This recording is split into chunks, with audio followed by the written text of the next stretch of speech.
Here we are on page 26 of your unit book, the page that talks about decimal ratios. Decimal ratios are a lot like unit rates, which we've seen already.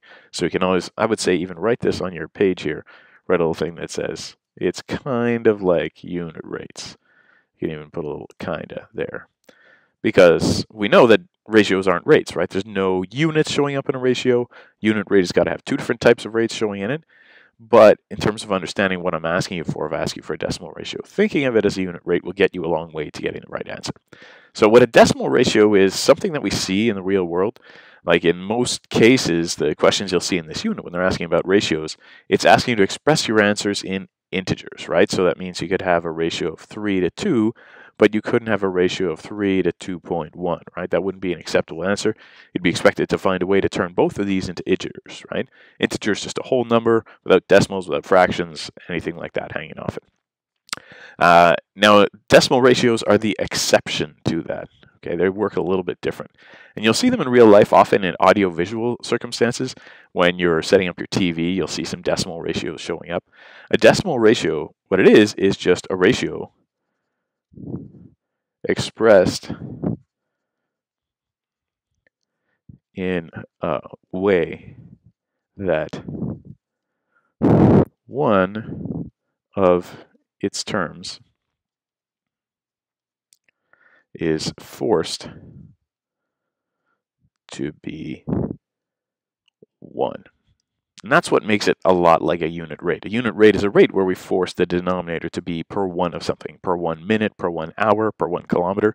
And a decimal ratio, you'll see, works the same way in that we force one of the terms in, and sometimes you got 2 terms, 3 terms, whatever. You force one of the terms to become a 1. And this will become a little more clear when we compare it to regular ratio questions. Let's say you had a question where your final answer were 3 to 2, right? You got the ratio 3 to 2 as an answer. If I asked you to express it as a decimal ratio, then you would want to force either the 3 or the 2, either one is fine, there's not one right and the other wrong, to turn into a 1. So let's say you're saying, well, I'm going to force the 2 to turn into a 1. You're saying the way I turn 2 into 1 is I divide it by 2. 2 divided by 2 gives me 1. And then you do the same thing to the other part of the ratio. 3 divided by 2 gives you 1.5. That's your decimal ratio. Now notice in our definition here, excellently written with my expert calligraphy, that there's nothing here that says you have to have a decimal in a decimal ratio. It's just that one of your terms has to be 1, and usually that means the other guys will end up having to be a decimal to accommodate that. But if you end up with a decimal ratio that doesn't have a decimal in it, that's not actually wrong. Okay? We'll see if we have an example of that showing up. All right, now let's come back to our 3 to 2 example, right? In our first version, we forced the 2 to turn into a 1, and that made the 3 a 1.5. Instead, we could have said, I'm going to force the 3 to become a 1, right? I'm going to do that by dividing both sides by 3. So I have 1 on the left, and 2 divided by 3, 0.67, that's rounded to the nearest hundredth, on the right. And that would be a decimal ratio. So there's 2 correct answers for this question. This would be a correct answer, 1.5 to 1. That's a correct decimal ratio because I've forced one term to become 1. Or I could also say that a decimal ratio would be 1 to 0.67 because now I've forced this guy to become a 1. In both cases, the other part of the ratio ends up becoming a decimal, and that's usually what we'll see. But like I said, not always, not always. Okay, so let's do it in an actual example there on your page 26 of your unit book. The ratio 5 to 4 can be expressed as a decimal ratio of 1.25 to 1.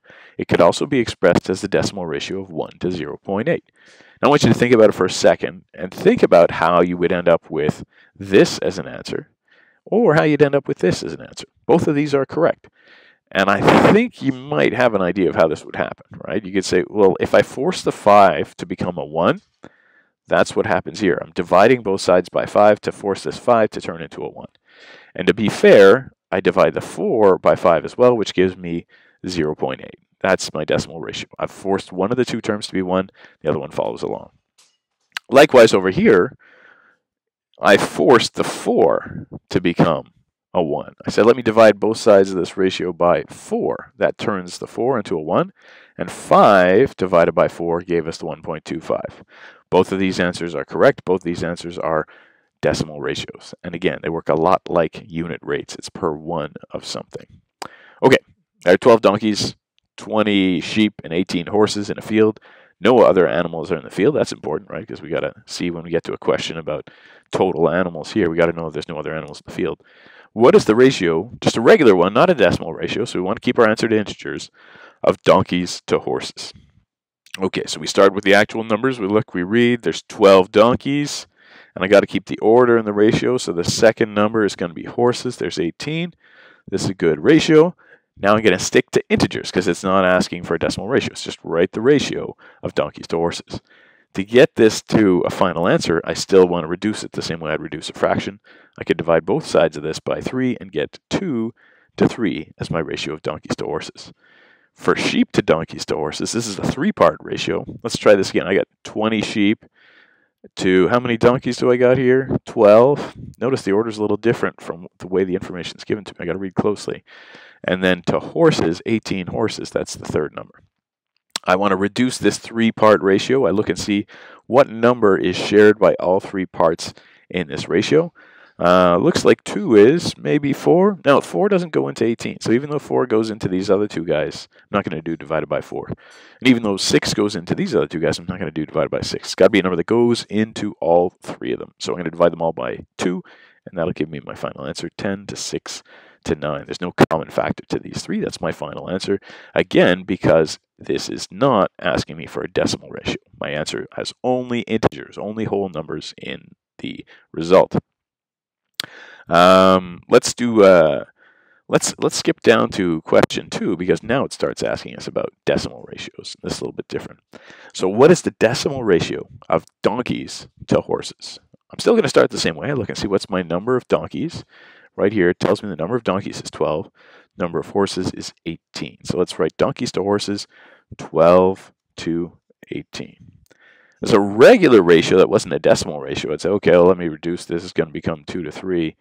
But because it's asking for a decimal ratio, that means I'm going to force either this number or this number, it's up to me, dealer's choice, to become the number 1. I'm going to force the 2 to become a 1 because then I know my decimal will be non-repeating. 2 divided by 2 gives me 1. 3 divided by 2 gives me 1.5. That is a decimal ratio, not in particular because I have a decimal there, but because one of my terms is a 1. And it often will happen that that'll give me a decimal elsewhere. All right, total animals to sheep. What's the total animals up here? Let's go up and do a little addition. There's 12 donkeys, 20 sheep, 18 horses. That's a total of 50 animals. And how many sheep are there? I go back up and I see 20 sheep. It's showing up right here, 20 sheep. So 50 to 20.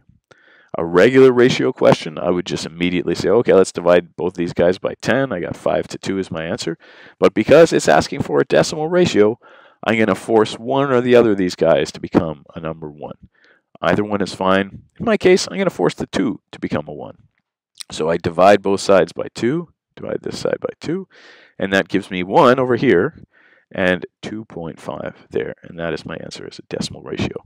The other correct answer would be 1 to 0.4, but you only need to come up with one correct answer.